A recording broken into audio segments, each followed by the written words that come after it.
Peran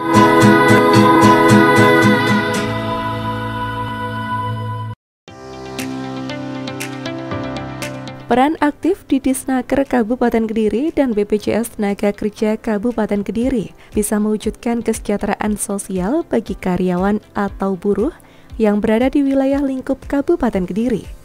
Mengedepankan kemanusiaan secara profesional bisa meningkatkan mutu yang terbaik baik untuk pengusaha ataupun perusahaan dan karyawan itu sendiri. Jadi mengenai skala pengupahan yang sekarang ini, kalau Bapak tahu, skala pengupahan buruh ini hitungannya lacak, dibagi dengan beberapa komponen, mungkin ada sekitar 28 komponen kalau nggak salah sekarang. Itu yang menjadi permasalahan buruh sampai sekarang. Skala pengupahan yang berubah. Jadi sesuai dengan program pemerintah, buruh itu tidak dihitung dengan lacak, dengan anak dua. Saya kira itu mungkin permasalahan buruh akan selesai. Setiap tanggal 1 Mei kita demo besar-besaran, tapi kalau tidak merubah skala pengupahannya, saya kira tidak ada artinya. Ya wis, buruh dipatok segitu sudah. Itu sudah namanya normatif katanya, tapi kenyataannya sampai sekarang seperti itu. Nah, terkait saran masukan tadi, nanti kami berpikir sederhana saja bahwa di kabupaten ada DPKP. Di situ Dewan Pengupahan itu bukan hanya bermusyawarah untuk 1 tahun sekali untuk menentukan ataupun memberikan usulan kepada kepala daerah terkait dengan perhitungan UMK yang diajukan oleh kepada gubernur, tetapi juga bisa memberikan saran-saran masukan terkait dengan pengupahan di kabupaten kota itu. Dan ini mungkin kami akan diskusi dengan teman-teman DPK yang anggotanya di situ ada dari pemerintah, ada dari perguruan tinggi, serikat maupun dari pengusaha, dan itu yang bisa kami lakukan adalah saran masukan itu melalui pola di DPKP. Skala upah ini, upah UMK misalnya, UMR yang di sini Pak, itu memang diberikan pengusaha pada pekerja itu kalau untuk pekerja pemula maksimal dalam 1 tahun, masa kerja 1 tahun. Ya. Selebihnya itu memang harus ada semacam hitungan skala upah atau pekerja-pekerja yang menempati posisi-posisi tertentu. Kalau masa kerja pasti skala upah yang mengacu pada masa kerja. Nah, posisi tenaga kerja, kompetensi tenaga kerja juga. Kalau orangnya kompeten dibayar UMK mungkin ya lari mungkin, ya kan gitu. Ya, itu. Jadi itu nanti mungkin tugas-tugas para teman-teman dari serikat bagaimana untuk mendiskusikan itu sama Pak Kadis. Serikat pekerja harus tahu hak-hak yang menjadi hak-hak mereka tadi seperti BPJS Kesehatan, BPJS Ketenagakerjaan dan sebagainya. Itu harus diberikan pemahaman dan seluruh perusahaan yang ada di Kabupaten Kediri harus mencukupi hak-hak tersebut.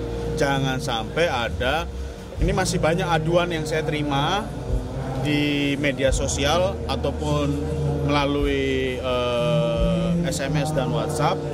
Itu banyak pekerja yang kerja berangkat jam 8, pulang jam 5 tapi tidak mendapatkan hak-haknya. Jadi gajinya kadang dipotong apa dan sebagainya. Itu masih sering terjadi di Kabupaten Kediri. Saya himbau untuk seluruh perusahaan di Kabupaten Kediri untuk tertib dalam memberikan hak para pegawainya. Itu monitoring selalu kita lakukan dengan para simpul-simpul, jadi banyak simpulnya.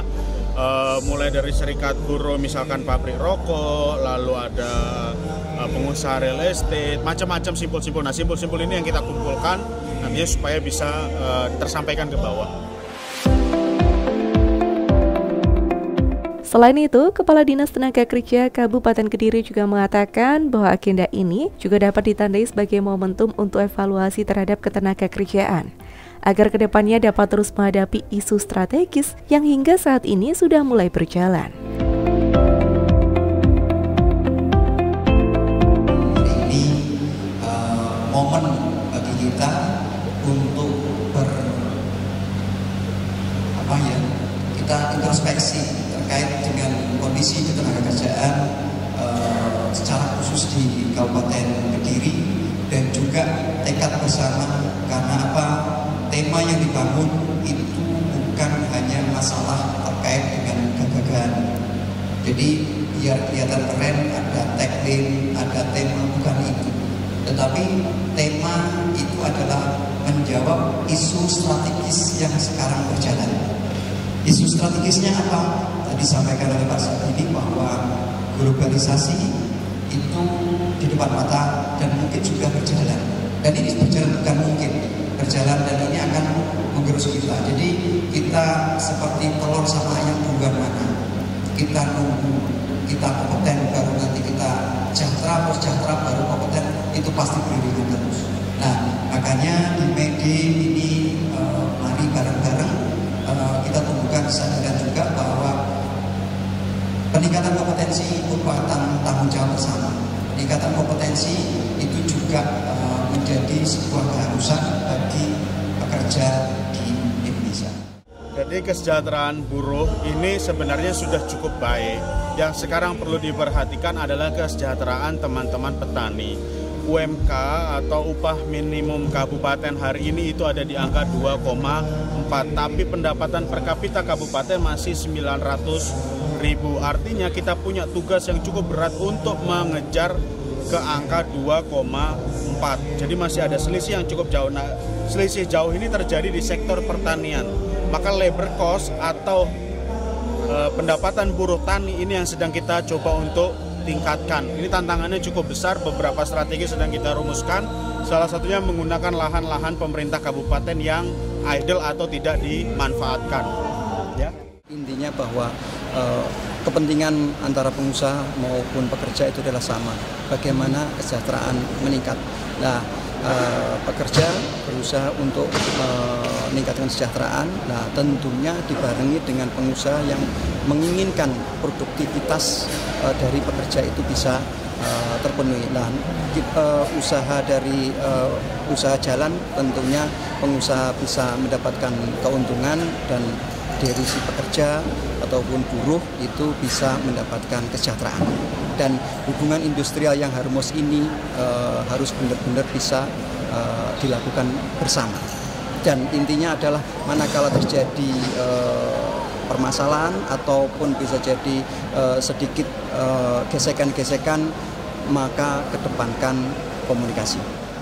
Seperti itulah kegiatan digelar, semoga nantinya kegiatan ini yang membahas seputar ketenagakerjaan dapat menjadi sebuah komitmen dalam peningkatan kapasitas pekerja dan pemberian paparan hukum ketenagakerjaan. Selva Fitria, terima kasih atas kebersamaan Anda. Sampai jumpa dan salam Cirebon.